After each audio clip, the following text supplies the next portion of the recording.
El proceso administrativo consta de un conjunto de actividades que fluyen para alcanzar un fin.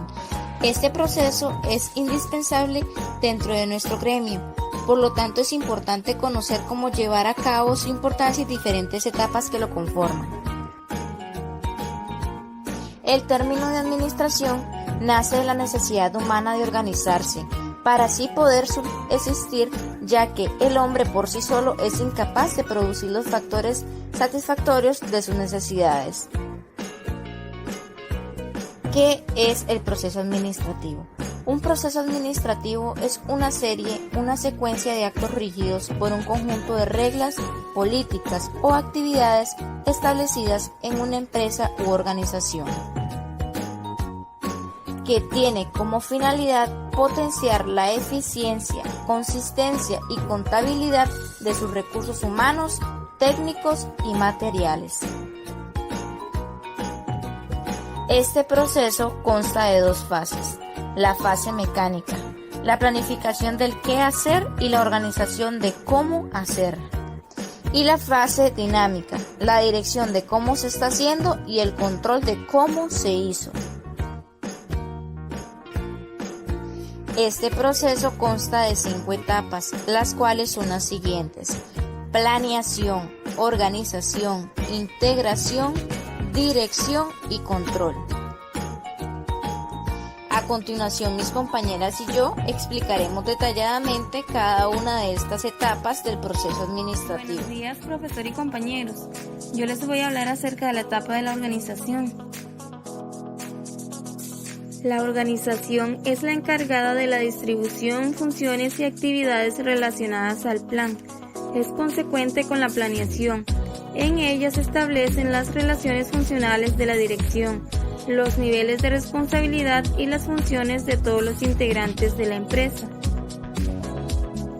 Es importante destacar que dentro de la empresa o institución existen dos formas de organización. Como número 1 tenemos lo que es la organización formal y número 2, organización informal.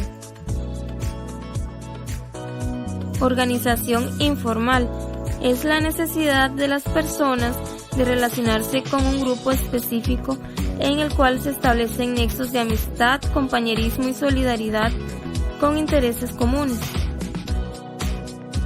Organización formal es el conjunto de funciones que se estiman necesarias para lograr un objetivo, una indicación de la autoridad y responsabilidad asignada a las personas que tienen a su cargo respectivas funciones. Entre los tipos de organización formal tenemos organización lineal, organización funcional, organización línea staff y comités.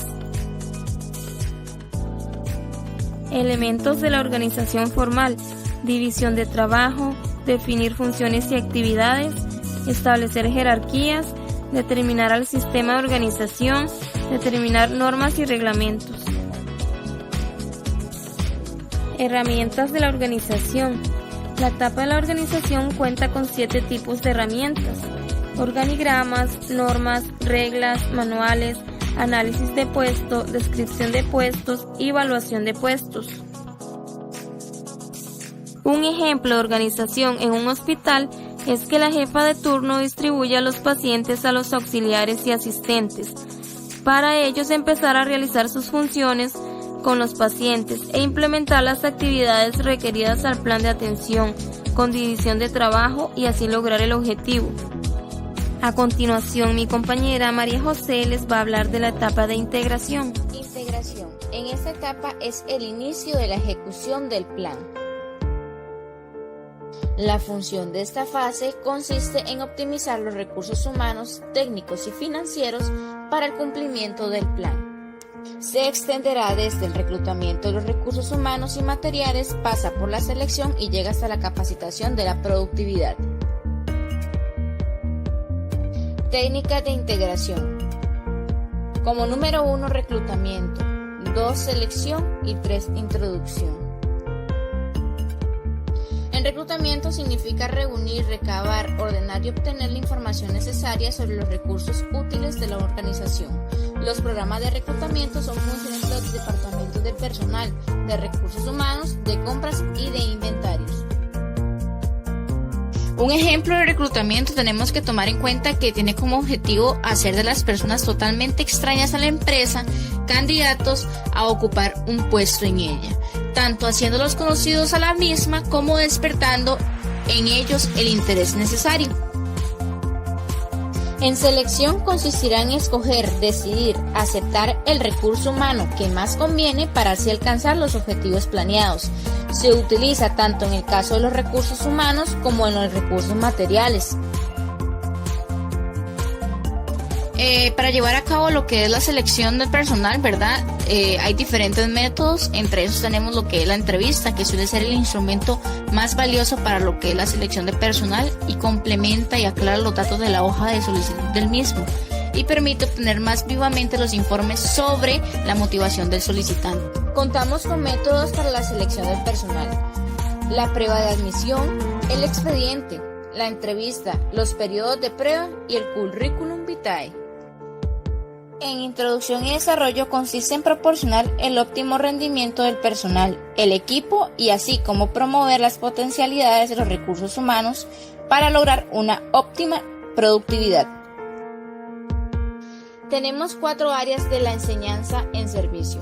Primeramente, la orientación surge a causa de la inmovilización del periodo, el ingreso y las necesidades de adaptación de los trabajadores. Esta se va a indicar en personal de nuevo ingreso, personal que cambia de turno y personal que asciende o cambia de puesto. Un ejemplo de lo que es la orientación es cuando vamos a orientar a un nuevo personal, ya sea de nuevo ingreso, de un cambio de turno o servicio, personal que asciende o cambia de puesto. ¿Por qué? Porque llega a un nuevo ambiente, un ambiente desconocido. Segunda área de la enseñanza, adiestramiento. Esta va a ser necesaria cuando nuestro personal tiene dificultad para aplicar técnicas y procedimientos, cuando debe manejar equipo que requiere conocimientos especiales o bien desconoce de procedimientos técnicos. Tercera área de la enseñanza, desarrollo de liderazgo. Se orienta a producir en un ambiente favorable para la productividad. Algunas de las aptitudes que se consideran como apropiadas para cultivarlo son las siguientes: solución de conflictos, comunicación, manejo de personal y dirección. Cuarta y última área de la enseñanza en servicio, educación continua. Esta se utilizará para reforzar la confianza del trabajador en su organización, sensibilizar a los cambios, producir innovaciones y apoyar a la creatividad. Es importante, uno de los ejemplos claros que estamos vivenciando ahorita es, por ejemplo, la utilización de que antes era el expediente físico a un expediente digital, como lo es el EDUS. Para ello tuvo también un claro ejemplo lo que es el adiestramiento en los funcionarios, ¿verdad? Contamos con principios de la integración que vienen siendo los siguientes: de calidad, de información, de la selección, del conocimiento y de los recursos materiales. Muchas gracias, y a continuación les va a hablar mi compañera Sheila sobre lo que es dirección. Yo les voy a hablar de la etapa de dirección. En esta etapa consiste el guiar, orientar, conducir, encaminar, llevar al logro de los objetivos.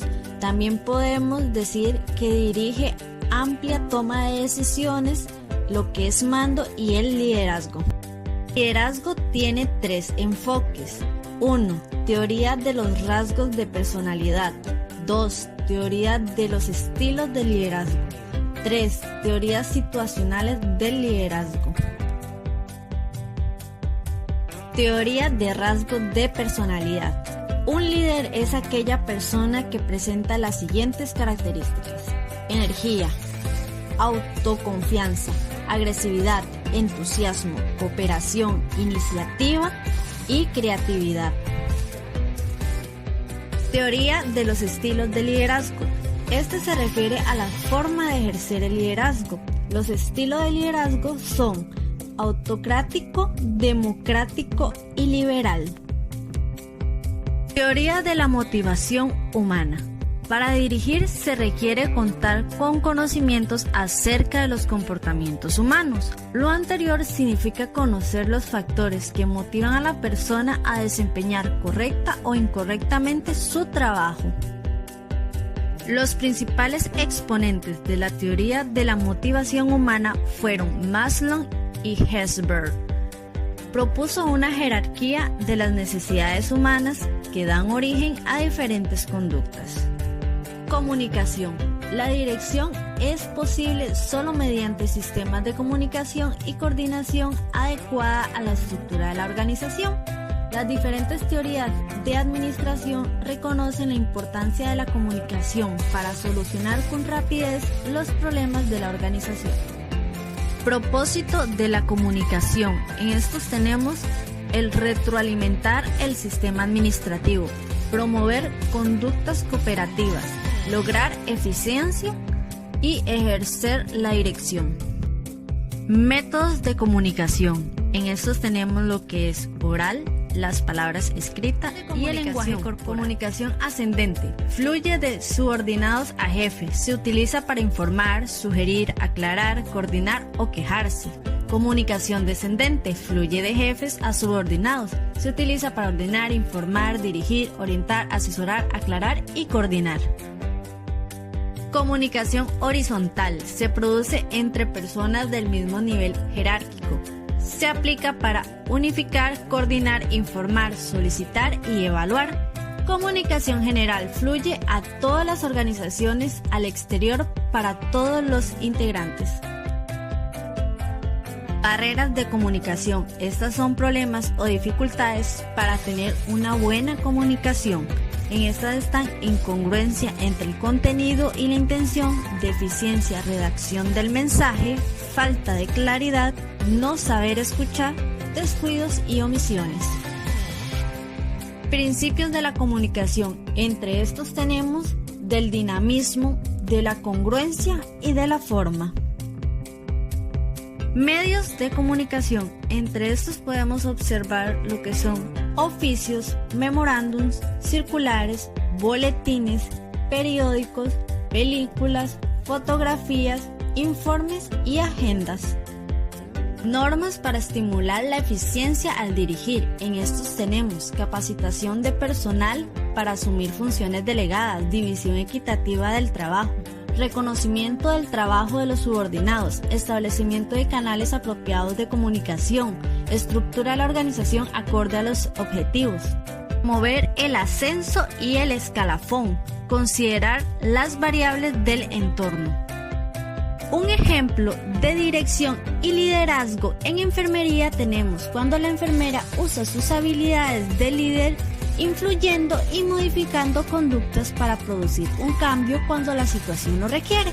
La enfermera se encuentra en disposición de asumir funciones de liderazgo en 3 sentidos. Número 1. Influyendo en las actitudes de los individuos y grupos en materia de salud. Número 2. Promoviendo el desarrollo profesional a través de la motivación y dirección del equipo de enfermería. Número 3. Participando en los órganos de gestión del sistema sanitario. A continuación, mi compañera Pamela le hablará de lo que es control. El control es la última etapa del proceso administrativo y se define como la evaluación de los resultados en cuanto a los objetivos organizacionales. Tiene el papel de garantizar que la empresa esté encaminada hacia el rumbo del éxito. El control es una tarea administrativa que debe ser ejercida con profesionalidad y de forma transparente. También existen connotaciones para la palabra controlar: comprobar o verificar, regular, ejercer autoridad sobre alguien, que es dirigir o mandar, frenar o impedir. ¿Qué se controla? Las personas, los bienes y las actividades son los 3 elementos que deben someterse al control. Dentro de los propósitos del control podemos mencionar: evaluar el logro de los objetivos, prever desviaciones en la ejecución de los planes y programas, optimización de la utilización de los recursos, implantar diagnósticos continuos y promover la creatividad e innovación. Pasos del control. Como número 1, establecer las normas y métodos para medir el rendimiento. Representan las metas y los objetivos que se han establecido en el proceso de planificación. Están definidos por fechas límites específicas. Como número 2, medir los resultados. Comparar los resultados medidos con las metas o criterios previamente establecidos. Número 3, tomar medidas correctivas. Este paso es necesario si los resultados no cumplen con los estándares establecidos. Como número 4, la retroalimentación. Esta es básica en el proceso de control, ya que a través de la retroalimentación, la información obtenida se ajusta al sistema administrativo al correr del sistemas de control.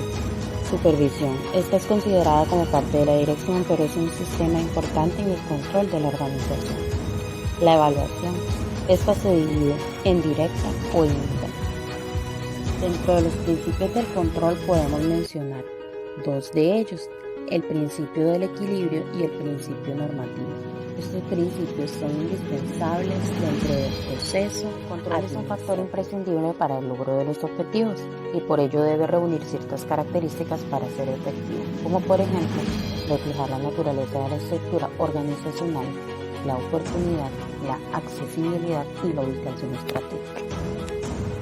Técnicas de control más empleadas: informes, cumplimientos, datos estadísticos, control de cantidad, control de calidad, control de tiempo y control de inventario. Factores que comprende el control. Cantidad. El factor cantidad se aplica en las actividades en las que el volumen es importante. Ejemplo, presupuestos de unidades vendidas y unidades rechazadas. Tiempo. A través del factor del tiempo se controlan las fechas programadas. Ejemplo de ellas: fechas límites, programa, medición del trabajo, procedimientos. Costo. El costo es utilizado como indicador de la eficacia administrativa, ya que por medio de él se determinan las erogaciones de ciertas actividades. Calidad. Se refiere a las especificaciones que debe reunir un determinado producto o ciertas funciones de la empresa. Elementos de concepto. Relación con lo planteado. Existe para verificar el logro de los objetivos que se establecen en la planeación. Medición. Para controlar es imprescindible medir y cuantificar los resultados. Detectar desviaciones. Una de las funciones inherentes al control es descubrir las diferencias que se presentan en la ejecución y la planeación. Establecer medidas correctivas. El objetivo del control es prever y corregir los errores. En conclusión, el control es una función administrativa. Es la fase del proceso administrativo que mide y evalúa el desempeño y toma la acción correctiva cuando se necesita. De este modo, el control es un proceso esencialmente regulador. El control se apoya en la comprobación, fiscalización e inspección de las variables organizativas para descubrir desviaciones reales o potenciales que influyen o pueden llegar a influir sobre los objetivos de la empresa.